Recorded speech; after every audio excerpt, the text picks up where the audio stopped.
All right, let's just jump right in. We all think we know the story of the crucifixion, right? But what if its real power wasn't about an event from 2,000 years ago, but a psychological tool you could use today?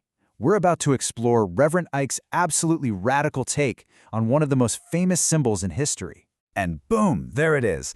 This is the whole idea in a nutshell. For Reverend Ike, the cross wasn't something you just look at, it was a verb, an action.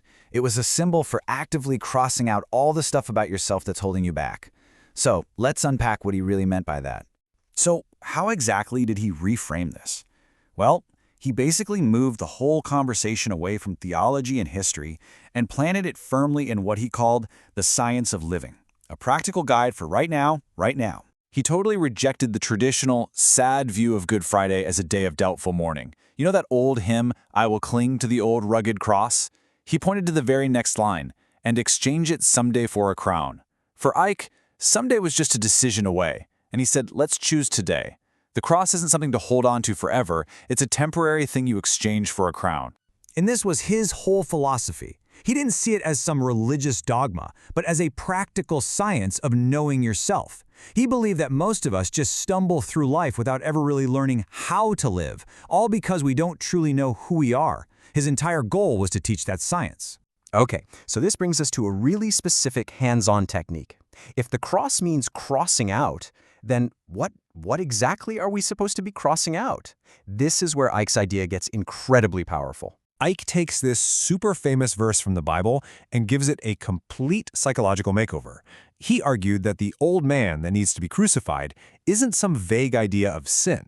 No, it's something way more personal, way more immediate. And this right here is the absolute key. When people say, he died that we might live, Ike would stop them and ask, wait, what is the he that must die? And his answer?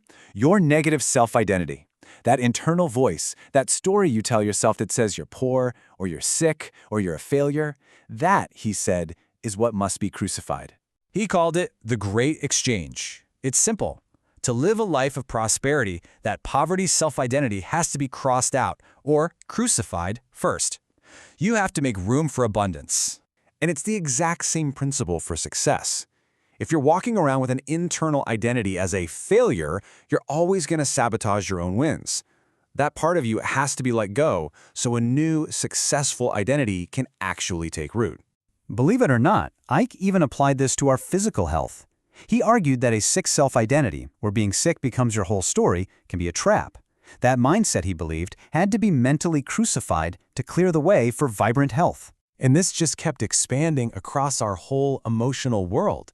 He talked about crucifying the sad self-identity so you could finally experience joy, or the hateful and hurt self-identity so you could experience love. These weren't just passing moods to him. They were entire mindsets that had to be actively taken down. Now, I know what you might be thinking. This sounds like a really creative, really interesting sermon, but here's the kicker. Decades after Reverend Ike was preaching this stuff, modern science and psychology basically started saying, hey, he was onto something. And that's the voice of the legendary motivational speaker Les Brown. He argues that Reverend Ike was simply way ahead of his time. He saw a direct line connecting Ike's teachings to what researchers would later prove in their labs. And this is where you can really see how far ahead the curve Ike was. His whole idea about the sick self-identity, that's a perfect match for modern psychoneuroimmunology. His ideas about success and failure, they sound a lot like psychocybernetics. He was talking about these scientific principles decades before they went mainstream, just in his own powerful language. Les Brown specifically points to the work of Dr. Martin Seligman. Get this, Seligman ran an exhaustive 26-year study on optimism that proved a person's core outlook, their identity, was one of the biggest factors in how their life turned out. It was a massive scientific validation for what Ike had been calling the science of living all along. So, this brings us to the legacy of this radical idea. I mean, why was it so controversial back then, and why does it still hit so hard today? Well, according to Les Brown, this was the critical difference. See, a lot of traditional religion focused on preaching about Jesus, the man, the historical figure. Ike, on the other hand, focused on preaching the gospel that Jesus gave, a practical, empowering message about inner change that anybody could use right here, right now. This was his North Star. His focus was never on some distant afterlife. It was about living an abundant, full life in the here and now. And the one thing you had to do to get there was let that negative self die. And right there, Les Brown connects Ike's philosophy straight back to the original source. He wasn't twisting the message, Brown argues. He was restoring it to its original, powerful, empowering core.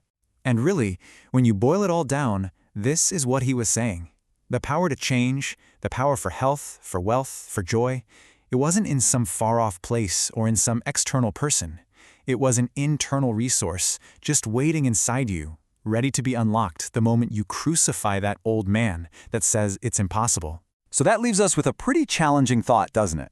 If we take this idea seriously, that the cross is a tool for psychological transformation, it kind of forces us to ask ourselves, what limiting self-identities are we still clinging to? What parts of ourselves or even our communities need to be crossed out so that something new and way more abundant can finally start to live?